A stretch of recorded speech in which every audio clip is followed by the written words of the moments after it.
नमस्कार, मी पंढरनाथ ठोंबरे आपलं स्वागत करतो। चॅनल नक्की सबस्क्राईब करा आणि व्हिडिओ आवडल्यास त्यावर आपली प्रतिक्रिया कळवा आणि शेअरही करा।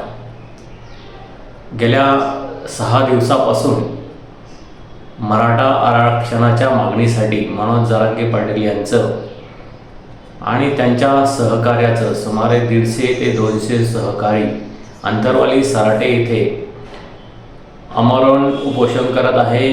मात्र सरकारने या आमरण उपोषणाची आतापर्यंत कोणतीही दखल घेतलेली नाही। एकही मंत्री आणि बोटावर मोजण्या एवढे 1-2 आमदार सोडल्यास, खासदार सोडल्यास, सुरेश धस, कल्याण काळे आणि एक बीड राष्ट्रवादीचा एक आमदार असे सोडल्यास एकही मंत्री सत्ताधारी पक्षातील खासदार आमदार जरांगे पाटील यांच्या उपोषणाकडे फिरकले नाही। त्यामुळे इतर मराठा समाज हा आक्रमक झाल्याचं आपल्याला गेल्या 2 दिवसापासून पाहावयास मिळतं। आज पुन्हा मराठा समाजाने आक्रमक पवित्रा घेतला असून जरांगे पाटील यांना उपोषण सोडण्याची विनंती केली जात आहे। हे सरकार गेंड्याच्या कातडीचं असून मराठा समाजाला या सरकारची काहीही देणे घेणे नाही आणि हे सरकार मराठ्याच्या आरक्षणाचा प्रश्न मार्गी लावणार नाही असं दिसतंय। त्यामुळे या अमर उपोषणाचा मार्ग सोडून इतर मार्गाचा अवलंब करावा, इतर आंदोलनाच्या माध्यमातून सरकारला विठीस धरावं अशी विनंती गेल्या 5 ते 6 दिवसापासून मराठा समाजातील नागरिक आंदोलनकर्ते हे जरांगे पाटील यांना करत आहे। मनोज जरांगे पाटील हे 6 दिवसापासून उपोषण करत असल्याने त्यांची तब्येत खालवलेली आपल्याला पाहायला दिसते। अनेक उपोषणकर्त्यांना वैद्यकीय उपचार घ्यावे लागले आहेत। त्यामुळे आणखीन किती दिवस हे अमर उपोषण करणार, आम्हाला जरांगे पाटील यांना गमवायचं नाही आहे अशी एक अर्थहाक मराठा समाजातील महिलांनीही जरांगे पाटील यांच्याकडे केली आहे। त्यामुळे आता उपोषणातून माघार घ्या। त्यामुळे मनोज जरांगे पाटील आज उपोषणातून माघार घेण्याची शक्यता आहे। मात्र महाराष्ट्रातील इतर मराठा समाज हा आक्रमक झाला असून चलो मुंबई असा एक नारा मराठा समाज अंतरवाली सराटीतून देत असून मराठा आरक्षणासाठी सरकारला आता एक वेगळ्या पद्धतीने घेरावे लागणार असण्याचं एक मत मराठा समाजामध्ये निर्माण झालं असून अहिंसेच्या मार्गाने मराठा समाजाला आरक्षण मिळेल की नाही असा एक प्रश्न उपस्थित होतोय। गेल्या 1.5-2 वर्षापासून हे अहिंसेचं उपोषणाचं आंदोलन सुरू आहे। त्यामुळे मराठा समाज पुन्हा एकदा आक्रमक झाल्याचं आपल्यास पाहावयास मिळतो। आता उपोषणाऐवजी रस्त्यावरील आंदोलन मराठा समाज हाती घेणार काय याचा निर्णय अंतरवाली सराटीमध्ये होण्याची शक्यता आहे। त्यानंतर मंत्रालयावर मराठा समाज लॉंग मार्च काढण्याची शक्यता नाकारता येत नाही। त्यामुळे महाराष्ट्रातील कायदा सुव्यवस्थेचा प्रश्न पुन्हा एकदा निर्माण होण्याची शक्यता निर्माण झाली असून यास सरकारच जबाबदार राहील असं म्हणता येईल।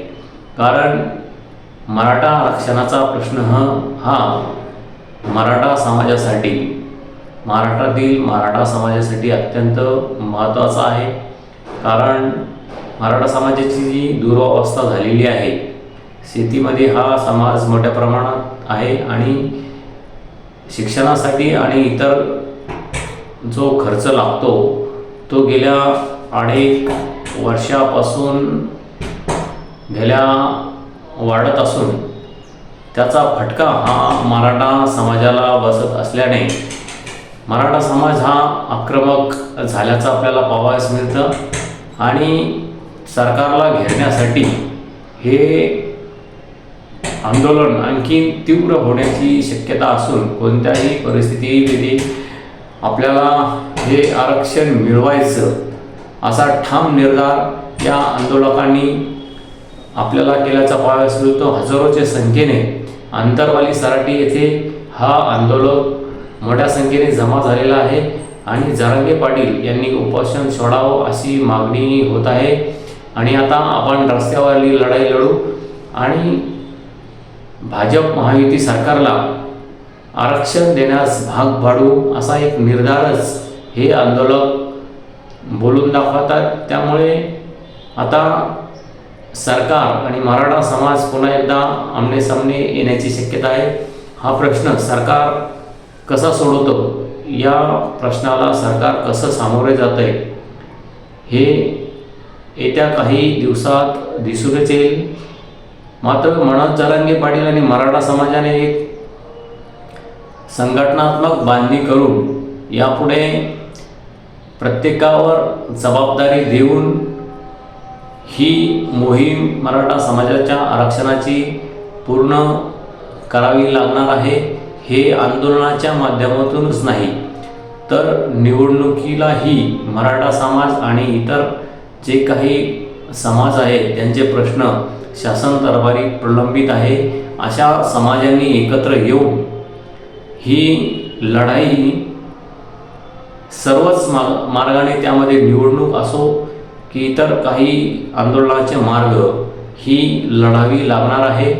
तेव्हाच मराठा समाजाला आरक्षण मिळेल। अन्यथा भाजप किंवा इतर जे त्याचे सहकारी पक्ष आहे त्यांना केवळ सत्तेचं राजकारण करायचं आहे। त्यांना जनतेच्या प्रश्नाशी काही देणे घेणे नाही, त्यांचे काय मागण्या आहेत त्याच्याशी काही घेणे देणे नाही। काही योजना आणून आपण सत्तेत पुन्हा सहभागी होऊ आणि मराठा समाजाचे मताची आपल्याला गरजच नाही अशा आविर्भावात हे सर्व लोक नेते वागतायत।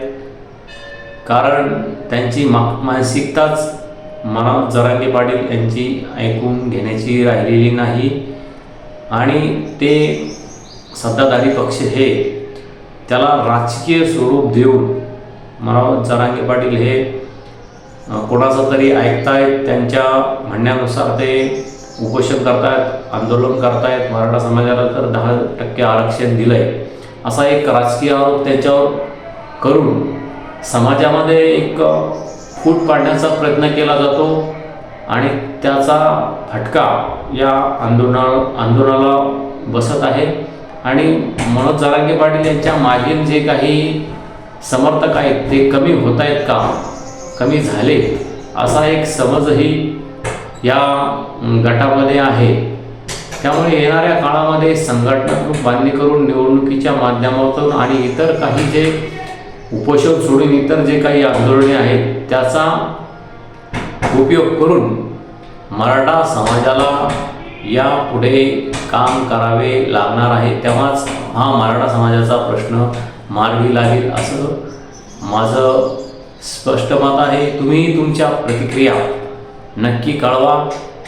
मराठा समाजाला कशा प्रकारे आरक्षण भेटेल तुमच्या प्रतिक्रिया नक्की कळवा आणि यापुढे मनोज जरांगे पाटील यांचा काय निर्णय अपेक्षित आहे त्याच्या संदर्भातही प्रतिक्रिया द्या आणि आपला व्हिडिओ आवडल्यास नक्की शेअर करा आणि कॉमेंट्सही करा। धन्यवाद। थांबतो।